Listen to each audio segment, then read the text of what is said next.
근데 이제 여기서부터 이제 계속 이제 바나바 사울의 전도 여행이 이제 시작이 되어집니다. 근데 전도자 바울의 이제 등장인데 오늘 이제 우리가 이번 주 말씀을 가지고 한번 하나님이 나에게 주시는 말씀은 무엇인가 우리가 생각해 보는 시간이 되었으면 좋겠습니다. 내가 자꾸 저번 주 주보를 들고 나온다. 네. 가장 먼저 그죠? 우리가 전도 근데 중요한 건 여기서 이번 주에 우리 말씀 중에 여러분들이 마음에 이렇게 좀 가지고 있어야 될 부분들이 뭔가 한번 생각을 해보면 동기가 뭐냐는 거죠. 내가 이 복음 운동을 함에 있어서 신앙생활에 동기가 뭐냐? 동기가 없어야 되긴 하지만 동기가 있어야죠. 그죠? 동기는 없어야 되는 동기와 있어야 될 동기가 있습니다. 그래서 우리가 동기를 가져야 된다. 그게 우리의 동기는 마태복음 28장 16절에서 20절이 우리의 동기다. 이게 이제 하나님이 우리에게 주신 동기죠. 예수 그리스도 안에서 우리에게 마지막 때까지 기억하라고 주신 동기입니다. 마가복음 볼까요? 마가복음 16장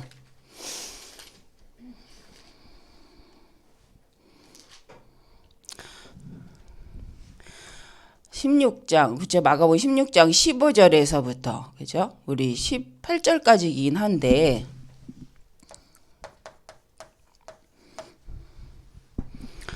보면 또 이르시되 너희는 온 천하에 다니며 만민에게 복음을 전파하라. 그렇죠? 온 천하에 다니면서 만민에게 동기가 뭐예요? 복음 전파죠.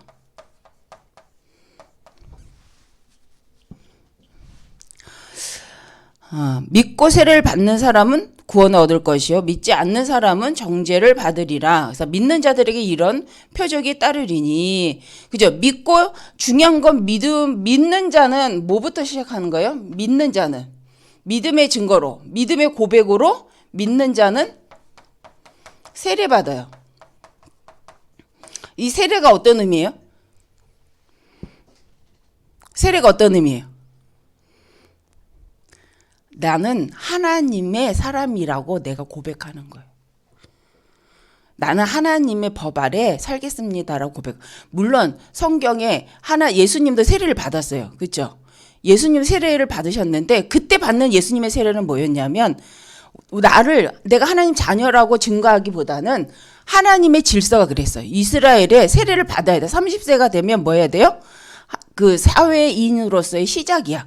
30대가 되면 그래서 성경에 보면 하나님이 이스라엘에 이렇게 일꾼들을 세울 때 어릴 때 준비하시지만 그 역사가 30부터 시작이 돼요.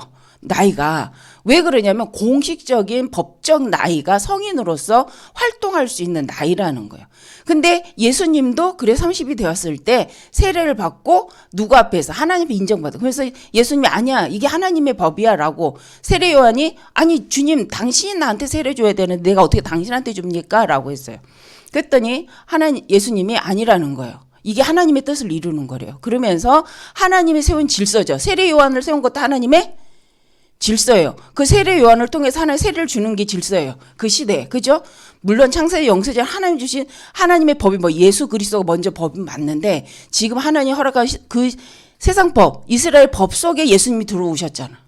말씀이 육신이 되어 들어오셨잖아. 그래서 거기 질서대로 내가 오늘 너한테 세례 받는 게 맞는 거라는 거예요. 예수님은 그래서 영적이고 창조주이시지만 세상의 질서를 무시한 게 아니라 그 질서를 다 지키시면서 뭐 했다? 하나님의 계획을 하나님의 뜻을 나타내셨다는 거예요. 그래서 우리가 믿는 자가 자꾸 오해하는 게 세상 것 다 무시하고 해야 된다. 아니라는 거예요. 그러니까 우리 성도들이 신앙생활 제가 군대 갔다 온 친구들의 말을 들을 때 가장 마음 아팠던 말이 있어요. 특히 청년들. 그 전에 이렇게 보면 청년들이 군대 갔다 와서 휴가를 나와요. 그러면 하는 말이 있어요. 군대에는 복음이 없어요. 이렇게. 그래서 교회 가면 복음을 말하지 않아요. 이래요. 그래? 그럼 넌 어떻게 하니? 그래서 안 가요. 제가 좀 이렇게 말문이 막히면 가만히 있게 돼요. 복음이 없어서 교회 안 가요. 어떻게 생각하십니까? 전충복 형제. 혹시 그러셨나요? 군대 복음이 없는데 교회 잘 나가셨어요? 정말 그거 설명하기가 엄청 어려웠어요. 근데 이제 문제는 제가 그 청년을 모르는 거야. 내가 가기 전에 있다가 잠깐 보고 군대를 간 거예요. 그러니까 이 청년의 영적 상태를 나는 모르죠. 그래서 그러냐고. 그래도 너 때문에 그 교회가 살 수도 있지 않겠냐. 복음 가진 너 때문에. 그러니까 네가 더 열심히 가라. 그래서 더 열심히 기도하고 더 그 말씀 전하는 그 군목, 그 목사님을 위해서 네가 기도해라. 그게 하나님 주신 너의 사명이 아니겠냐. 이렇게 얘기하면 네, 그러고는 가요. 그 다음에 휴가 오면 또 그래. 안 갔대. 왜? 복음이 없어서. 그 친구가 제대를 했어요. 교회 안 와. 오는데 언제 오냐면 놀러 와. 어른들한테 인사하러 와.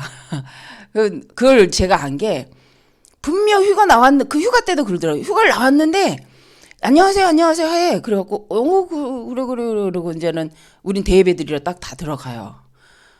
그래서 이제 저 이렇게 보면 얘가 어디 앉아 있나 이렇게 보면 없어. 너 어디 갔었니? 중고등부 아이들하고 게임방 갔대. 그래서 근데 이게 제가 본 선에서는 그 친구만이 아니다. 그래서 특히 휴가 때 나와갖고 복음이 없어요 이렇게 말하는 친구들은 전 신뢰하지 않아요. 전 복음이 없어서 그 교회 안 가요. 이런 친구들은 전 신뢰하지 않아요. 제 기준이에요. 왜? 그들은 솔직히 듣는 귀는 있어요.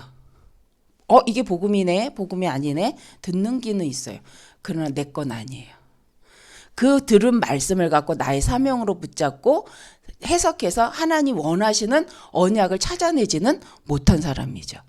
복음이네, 복음이 아니네 라고 하는 건 뭐예요? 판단하는 거잖아. 그 판단을 했다면 분별은 뭐예요? 분별했다면 선한 것을 선택하고 그럼 하나님의 계획이 뭐야? 하고 하나님의 계획을 찾아서 가는 거지. 그죠? 복음 없는 현장에 갔으니 나도 그 복음이 없으니 나도 안 해야 돼 예배를? 복음 없는 현장에 갔으니 복음 붙잡고 나는 더 예배를 드려야죠.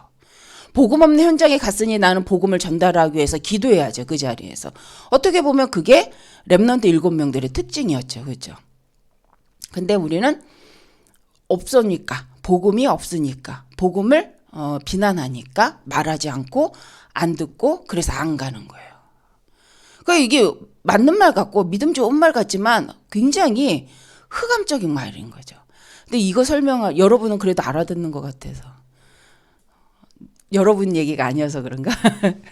그래서 제가 가장 힘들었던 부분이 그 얘기 해주는 거예요. 그러니 너가 더 그 현장에 빈 곳. 그래서 우리 메시지에 빈 곳, 버려진 곳. 근데 그게 꼭 저쪽 그 막 술 먹고 막 방황하는 그 자리만 빈 곳, 빈자리가 아니라 어쩌면 군 현장이 최고 빈자리겠죠. 교회인데 복음이 없으면 가장 빈 곳이겠죠. 그걸 볼 수 있었다면 비난하는 것이 아니라 그 자리에 하나님이 나로 뭐하라고? 복음의 증인으로 서라고 보낸 거다. 이거 깨달은 애는 제대해서 목사님 되더라고. 그런 친구는 깨닫고 그래서 하지 말라 그랬더니 좀 삐져가고 있다가 나중에 그 목사님 학교 가고 하더라고요. 그래서 제가 그래. 그래서 우리가 믿음. 그래서 좀 여러분이 동기를 잘 생각해 봐요. 모든 것을 가지고 불신앙의 조건으로 예배를 안 드리는 조건으로 안 하는 조건으로 삼고 있는지 모든 걸 갖고 예배를 드리고 하나님의 계획을 찾아내는 조건으로 찾는지 그래서 모든 걸 나로 하나님의 보좌화 시키는 것을 하고 있는지 아니면 그걸 모든 걸 갖고 안 하는 핑계거리로 삼고 있는지 근데 이게 뭐예요? 이게 이미 각인된 운명이야. 그래서 여러분 요번 핵심에 한번 이렇게 들어보시면 우리 이제 산업인 메시지 받았잖아요. 구원받았다고 해서 영적 문제가 끝났냐? 끝난다? 안 끝난다? 이랬어요. 그 이해되셨어요? 구원받았다고 해서 영적 문제 안 끝난다. 상관이 없다. 이거 들은 것 같아요? 안 들은? 제 사기치나? 들은 것 같아요? 안 들은 것 같아요? 들은 것 같아요? 들은 사람들은? 그래. 그래서 뭔 소리지? 구원받으면 영적 문제 끝. 운명저주 팔자 끝. 왜 뭐 안 끝나? 안 끝난대요. 각인된 오래된 과거에 붙잡혀 있으면 구원받고도 뭐가 된대요? 상처 때문에 영적 문제가 끝나지 않고 계속 진행된다는 거예요. 뭐 했음에도 불구하고 구원받았음에도 불구하고 불신자라면 맞는 말이에요. 근데 구원받은 하나님의 자녀인데도 불구하고 과거에 각인된 대로 과거에 상처받은 그대로 살아간다.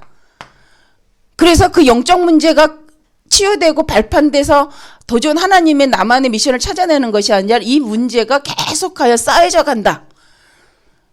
이거 얘기하셨단 말이에요. 우리가 진짜 영적 싸움을 하는 부분을 생각해. 난 구원받았으니까 그러면서 불신자보다 더 이상한 짓을 해. 그러면 돼요, 안 돼요? 신앙생활은 구원받았다면 자꾸 하나님 앞에 나를 회개한다. 회개란 말이 나쁜 말이 아니잖아. 청년들은 회개 많이 하셔야 돼요. 돌이키셔야 된다는 거야. 구원이 뭐야? 구원 받았다. 우리가 개혁했다. 돌아갔다는 거야. 어디로? 어디로 돌아갔어요? 원래의 상태로 돌아간 걸 구원받았다라고 해요. 그죠? 회개가 뭐냐? 늘 이 자리로 찾아 들어가는 거야. 늘 하나님의 자녀로서 내가 어떤 상태인지를 보고 나를 이 자리로 계속 끌고 가는 거예요. 그래서 여기에서 이 속에서 나를 자꾸 보는 거야. 근데 이미 구원은 뭐예요? 이 구원은 이 영적 회복을 한 상태야. 이 회복받은 하나님의 자녀가 무엇대로 산다? 회복은 받았지만 과거에 각인된 상태, 하나님 없는 상태대로 살아간다. 갱신하지 않는다. 그리고 모든 부분에 하나님이 하고자 하시는 나를 향한 계획, 하나님이 나를 향한 계획을 집중하지 않는다. 그러면 이제 이게 신앙생활 하지 않는다는 거예요. 이 사람은 교회 열심히 나와도 아무리 착하고 뭐 이게 상관없더라고. 다 착해도 나빠도 성격 더러워도 착한 게 기준이 아니야. 성격 더럽고 착해도 다 자기들 마음대로 살더라고. 그래서 제가 요번 주에 우리 보일러 사건을 다 알게 됐으니까 우리 집 이렇게 베란다에 공동 베란다에 원래 사시는 그러니까 방이 3개예요. 근데 저쪽 안쪽에 사시는 나이 드신 아주머니가 혼자 사시는데 이미 오래전부터 그 베란다는 본인 거야. 거기에는 막 서다한 잡동사니야. 왜냐면 거기에 보일러가 있거든. 보일러를 하려면 거기 베란다로 가서 저 끝으로 가야 되는데 그 보일러실 들어가기가 싫어. 왜? 쌓였어. 뭔가가 잔뜩. 길이 없어. 처음에는 너무 황당했고 거기에다 막 생선을 말려가고 비린내가 엄청나요. 여름에는. 근데 말을 안 했어. 근데 이번에 보일러 터져갖고 내가 그걸 하느냐고 옷 다 버렸어. 가기 전에 이미 그 쌓인 물건에 먼지로 다 하고 어쩔 수 없어. 이제 보일러 고쳐야 되니까 이거 빼야 될 거 아니에요. 그거 뺐어. 그러고서는 보일러를 고치고 근데 마침 또 이 보일러가 망가진 그 새벽에 이분의 집에 전기가 나갔네. 내 탓이 아니잖아. 보일러 나가서 전기 나가는 건 아니잖아. 우리 집 전기는 멀쩡한데. 그렇지? 근데 약간 막 그런 식으로 당신의 보일러가 망가져서 우리 집 전기가 나간 것처럼 나를. 근데 이제 이분이 어떡하지 막 이러시길래 옆에 계신 홍재근 장로님이 그걸 또 고쳐주셨네. 그거 안 고치면 어떻게 되는 줄 알죠? 냉장고 김치가 2개 되신다고 하더라고. 그 작은 집에. 근데 그걸 고쳐드렸어. 그래서 나는 이제 내가 이제 죄송한 거지. 이거 어떡하지? 막 이랬는데 어쨌든 감사하더라고 고쳐주시고. 그러니까 이제 보일러 다 고치고 이제 그러고서는 장로님 땜빵 해주실 건 해주시고 일 가시고 다시 이제 사람 불러서 이제 보일러를 고쳤거든요. 그래갖고 그 물건이 다 그분 거야. 그래서 그분 덕분에 정말 거기 들어가기가 수고로웠는데 그리고 이제 그 물이 엄청 쏟아져가지고 그거를 또 고치시는 분이 물을 다 빼줬어요. 이렇게 베란다에 쌓여 있는 이제 군데군데. 그리고 청소를 했어. 나도 그걸 이제 다 쓸고 마포로 다 닦았어. 그리고 나갔다 왔더니 이분이 갑자기 막 청소를 하면서 화를 내는 거예요. 아줌마 내 보일러가 망가졌는데 왜 내가 청소해야 돼요? 이러는 거야. 그래서 순간 놀래갖고 네? 아니 아까 다 치웠다고 그랬더니 이거 갖다 버려요. 그러는 거예요. 여러분. 그래서 제가 네? 그래서 할 말이 없어서 저분 평상시 그런 분이 아닌 줄 알았는데 왜, 뭐지? 이러고 한참 너무 당황스러웠는데 너무 어이가 없었어요. 솔직히 그날 야 이거 뭐냐 이런 생각을 해봤어. 그 거기에 있는 소금 덩어리 막 쌀 찌꺼기 막 이 모든 쓰레기가 그분의 것인데 그래서 제가 야 세상에는 참 자기 입장에서만 말하는구나. 자기가 그렇게 해놓은 물건 뒤처리를 하지 않은 결과로 남이 받은 피해는 생각도 안 하고 이제 그쵸 보일러가 안 망가졌으면 그 더럽게 그 자리는 안 쓸어도 되지. 계속 그렇게 살면 되는 거야. 근데 보일러가 터지는 바람에 거기를 주인이 와서 보게 되고 한마디 한 것 같아. 그랬더니 이제 그 옆에 있는 나한테 막 그렇게 하시더라고요. 그래서 이게 사람이구나. 그분 왜 착한 사람 얘기하다 보니까 이렇게 얘기하게 된 거예요. 그분도 나름 그렇게 나쁘신 분은 아니었던 것 같은데 근데 제가 하루 종일 생각해봤어요. 저분이 나한테 화낼 일이 아닌데 왜 내가 이런 생각을 해본 거야. 세상은 참 그렇구나. 이게 세상이구나. 저분 입장에서는 청소한 것만은 화가 나겠지만 그 더럽힌 자가 본인인데 내가 막 더럽혀 놓은 게 아닌데 라는 생각을 해봤어요. 그래서 여러 말을 하고 싶은데 이게 세상이구나. 왜냐하면 이제 성격이 더러워서 그렇게 하는 사람도 있는데 성격이 착한데 그런 사람도 있더라고. 그래서 한 말이야. 그래서 착하다 더럽다는 기준이 아니다. 창세기 3장 나중심은 착하고 더러운 게 문제가 아니야.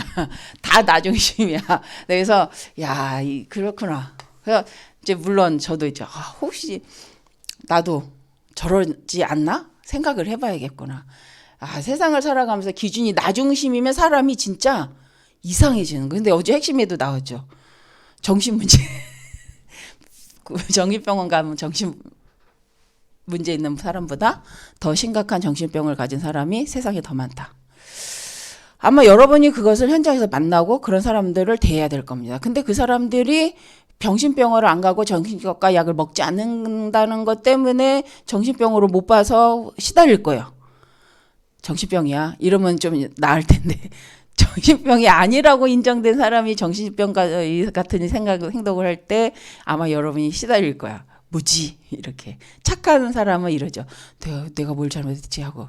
그래서 매 맞는 여자들이 자기가 잘못한 게 아닌데 계속 거기에 눌리면 내가 이랬어야 되는데 내가 이랬어야 되는데 내가 이랬어야 되는데 왜? 때리는 남편이 하는 말이 있어요. 너가 이렇게만 안 했어도 네가 이렇게만 안 했어도 내가 화가 안 날 거 아니야. 네가 이렇게 안 했으면. 거기에 길들여진 착한 여자들이 그래서 많이 또 요새 착한 남자들이 맞는다고도 하더라고요. 그래서 이 얘기를 왜 하냐면 그게 우리가 앞으로 여러분들이 살아가는 현장이고 여러분 주변에서 만나야 될 사람들인데 우리가 전도라는 부분을 한번 좀 사실적으로 생각하자는 거예요. 성경을 이렇게 봐니까 막 지명이 우리와 상관이 없어. 그죠? 바울의 전도 스타일과 우리의 전도 스타일이 좀 달라. 우리가 갈 수 있는 영향권과 지금 성경의 바울의 이 사역의 이 방향성이 달라. 근데 공통점이 있어요. 여러분이 로마는 안 가더라도 우리 현장에는 정신 문제 있는 사람 많아요. 귀신 들린 여자 많아요. 우상 숭배를 통하여서 문제를 가지고 있는 사람들이 많습니다. 이 얘기 하려는 거야. 성경의 그 시대적인 배경과 그쵸? 2000년 전에 그 모습과 지금은 어떻게 같겠어요? 다르죠. 근데 왜 우리는 그 시대의 그 문화와 그 배경을 들으면서 말씀을 받냐? 그 시대의 그 시대의 문화와 법을 갖고 어떻게 했냐? 근데 중요한 건 이거라는 거예요. 정신문제 가진 사람이 총독이야. 그래서 그 옆에 누가 있어야 돼요? 박수가 있어야 돼. 마술사, 엘로마가 있어야 돼. 그렇죠? 정치인 총독에게 누가 붙어 있어요? 박수가 없으면 안 돼. 그게 정신문제잖아. 그럼 우리나라 정치 굉장히 정치하려는 사람들 옆에 누가 있어요? 하나씩 있대잖아. 여러분, 그러면 이 박수 귀신 들린 사람은 어떤 사람이냐는 거예요. 그죠? 근데 또 보니까 성경의 사도행전 16장에 귀신 들린 여자를 고쳐줬더니 고발을 당했어, 바울이. 그죠? 고발을 당해갖고 감옥을 가게 됐어. 그러면 귀신 들린 여자를 가지고 돈벌이하는 그 사람들은 누구냐는 거야. 이 시대가 그래. 약하다, 부족해 보인다, 도와주지 않아요. 뭐예요? 이용해서 자기 돈벌이를 하려는 거예요. 여러분 프리메이슨이 3단체들이 아프리카에 많은 걸 물질을 보내줘요. 도와주는 것 같이 해요. 그러면서 뭘 광고해요? 프리메이슨을 광고해요. 그 뭐 하려는 거예요? 자, 근데 우리는 이 생각도 안 하고 있다. 이런 현장을 어떻게 생각하냐, 여러분은. 우상을 섬기는 부분, 우리 가문도 우상 숭배하는 가문, 유교 가문이어서 저는 알아요. 어떻게 망하는지 알아요. 어떻게 시달리는지 알아요. 가문 얘기니까. 그래서 저는 그래서 로마서 8장 1절 2절을 너무 좋아해요. 그리스도 예수 안에서 생명의 성령의 법이 죄와 사망의 법에서 완전히 뭐했다? 해방했다. 이게 이 말씀을 믿는 날부터 제가 조금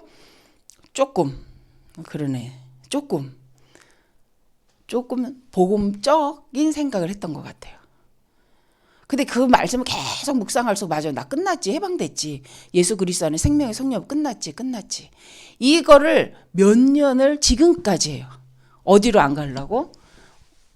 여기로 안 가려고. 자꾸 가요. 나이 먹어서 더 간대잖아. 자꾸 가. 아니, 복음을 그렇게 누렸는데요? 복음을 그렇게, 맞아요. 근데 자꾸 순간 가려고. 그럼 순간 빨리 데리고 와야지, 나를. 그래서 그것이 영적 싸움이라고 생각합니다. 여러분 뭐가 각인돼 있어요? 이것 때문에 얘기한 거야. 여러분 한번 사실적으로 생각하자는 거야. 성경적으로만 말하니까 괜히 남 얘기 같고 먼 세계 얘기 같고 지금 시대 얘기가 아닌 것 같죠. 옛날 얘기 같죠. 아니라는 걸 얘기하려는 거야. 지금 시대에 정신 문제가 있는 사람, 귀신 들린 사람, 우상 숭배를 하려고 하는 사람들의 상태가 뭐냐는 거예요. 이런 현장 여러분을 하나님이 전도자로 파송하셨다는 거예요. 근데 그런 전도자인 우리가 이 현장을 어떻게 바라보고 있냐는 거예요. 복음으로만 할 수 있는 이 치유 사역을 우리는 뭐라고 말하냐는 거예요. 여러분 회사만 가니까 시달리는 거예요. 회사는 영적 치유의 현장이다라고 결론 내고 가야 된다는 이번 주 말씀은. 왜? 현장이 그렇다는 거예요. 여러분이 가는 직장 현장이 이런 현장이다. 그러니 여러분이 그냥 가면 여기에 뭐 해야 돼요? 종로를 타고 시달리고 여기에서 비유 맞추다가 그쵸, 여러분도 정신문제 와야 되는 현장이라는 거예요. 그러나 여러분이 이 현장이 성경에 보니까 성공하기 위해서 정신문제에 시달릴 수밖에 없고 자기가 진짜로 하나님의 능력이 안 믿어지니까 귀신 들린 자를 통하여서 영적인 체험을 하려는 현장이고 그 현장에서 자기가 살기 위해서 우상숭배하는 거죠. 정치인이 우상숭배하는 거나 아이들이 아이돌을 떠들면 오빠 하는 우상숭배는 무슨 차이가 있을까요? 공통점은 뭐가 있을까요? 자기 마음대로잖아. 자기가 보기에 좋은 대로. 그죠? 내 마음에 합한 대로 움직이는 거야. 내 마음에 좋은 대로. 우리가 그래서 한번 이제 이 부분을 생각해 보기 위해서. 그래서 여러분, 우리가 가져야 될 동기는 이거다. 사도행전 1장 8절. 그렇죠? 그래서 우리가 가장 먼저 할 것이 무엇인가? 그리고 복음으로만 할 수 있는 치유는 무엇인가? 미래를 바꾸는 길이 무엇인가? 그래서 이것을 현장을 보는 이 사람이 회당에 들어갔다는 거예요. 지금 회당 없죠. 이 회당은 뭐예요? 후대를 말하는 거예요. 학교, 학원. 우리나라의 입장에서 본다면 학교, 학원, 그쵸? 대학교, 그쵸? 초등학교, 렘넌트 사역이라는 거예요. 그래서 여기에서부터 바울은 이 사역과 함께 이 사역만 했다. 근데 좀 저기 한 건 여기에 회당은 뭘까? 하나님 믿는 사람들이 모여 있는 거, 유대인들이 모여 있는 회당이에요. 후대를 가리키는 회당, 탈무드라든가 이렇게 종교적 교육을 하는 것도 맞는데 초대교회에서는 이제 이스라엘에서는 여기 회당은 그죠? 하나님을 그래도 하나님은 믿어. 예수님은 안 믿어도 하나님을 믿는 그 현장이긴 해요. 근데 우리나라는 좀 다르죠. 우리나라 학교 현장은 하나님도 안 믿죠. 하나님도 안 믿죠. 그러니까 그런 측면에서 보니까 우리나라 학교 현장이 더 심각하다. 하나님도 안 믿어. 창조의 근본부터 시작하지 않아. 인간을 창세기 1장 27로 시작하지도 않아. 우리 한국은 그렇죠? 그런 나라예요. 그러니 우리는 더 심각한 나라인 거야. 거기서 우리는 전도운동을 어떻게 하고 난 어떤 영적 상태를 가지고 있어야 되느냐. 그런데 여러분 우리 청년들이 이 부분에 있어서 나는 어떻게 영적 무장을 하고 있냐는 거예요. 그런 현장을 바라보면서 그냥 우리도 익숙하기 때문에 그 익숙한 현장을 바라보고 그냥 익숙한 대로 살아가고 있는지 아니면 그 익숙함을 깨고 복음 중심으로 자꾸 갱신을 하면서 현장화, 복음화, 전도화를 하고 있는지. 피곤해서 다들 졸립지? 끝낼게 여기까지. 이거예요. 그래서 우리가 전도를 그냥 막연한 걸 하지 말고 한번 구체적으로. 그래서 물론 여기 사회인도 있습니다. 사회인이 있습니다. 그러고 보니 대학생이었구나. 우리 사회인들이 이제 사회 현장에서 내 직장 현장에서 내가 할 수 있는 전도는 무엇인가? 우리 대청부는 한번 질문하시길 바랍니다. 내가 내 직장에서 할 수 있는 나의 전도는 무엇인가? 그렇죠? 그것 때문에 바울은 금식했다는 거야. 지금 내가 하나님의 계획 속에 어떻게 이방 땅을 향해 갈 것인가를 놓고 내가 할 수 있는 전도가 무엇인가를 기도한 것처럼 우리도 한 주간 하나님 앞에 하나님 내 평생을 나의 전도 오늘 내게 주신 직장에서 할 수 있는 나의 전도는 무엇입니까? 기도하는 여러분 되시길 바랍니다. 기도하겠습니다. 감사합니다. 하나님 우리의 기준이 육신에 있지 않고 하나님 말씀에 두어서 정말 믿음으로 말미암아 사는 자, 믿음이 나를 살렸음을, 하나님을 믿음으로 내가 지금까지 존재하고 있음을 잊지 않고 하나님 말씀 안에서 한 주간도 먼저 믿고 아멘하고 순종함으로 시작하는 저희들의 인생이 되게 하여 주옵소서. 하나님 주신 말씀을 따라서 우리의 생각을 내려놓을 수 있는 한 주간이 되게 하여 주옵소서. 주 예수님의 이름으로 기도드립니다.